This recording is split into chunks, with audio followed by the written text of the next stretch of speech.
That's the function of sports. The other impediments of social change, the answer in one word is everything. I mean, just almost everything. Much of what goes on in our schools, much of what goes on in all these institutions, they are designed most definitely not to get people to become the active social agents of their own lives, not to get people, the police. I mean, look what the police did to democratic community organizations from the late 60s through the 70s.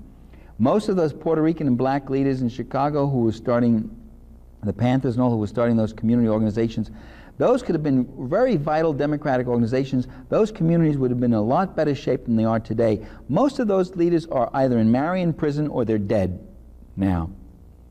And the demoralization that took place in those communities, and not long after that, the drug traffickers came in, and those drug traffickers were helped by the feds, who brought them right in there and helped distribute that stuff. Because it is much safer and much better to have the poor demoralized and disorganized rather than having them well organized, literate, moving with real leadership and getting a fairer slice of the pie.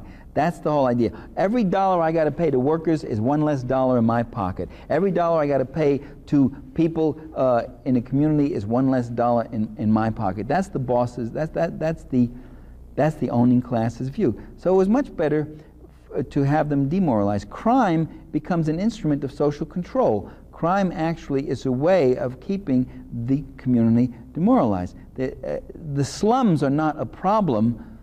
The slums are the solution. That's where you pack in the so-called underclass, the losers, and you keep them down there. That's where you keep your cheap labor reserve and the surplus people.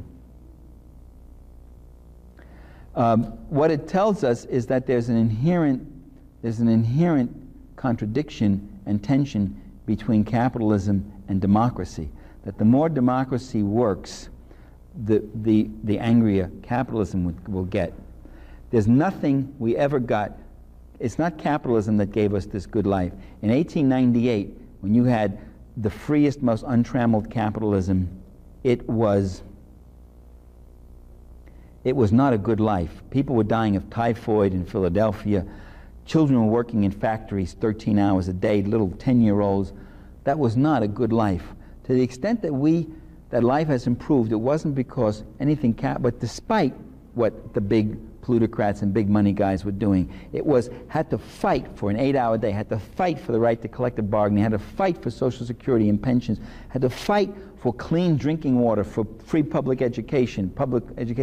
All those things had to be fought for, and that kind of fight is still going on today, and that's the fight of democracy. Democracy is a wonderful invention of the people of history. It goes back to ancient Greece, an invention by the people of history to protect themselves against the power of wealth.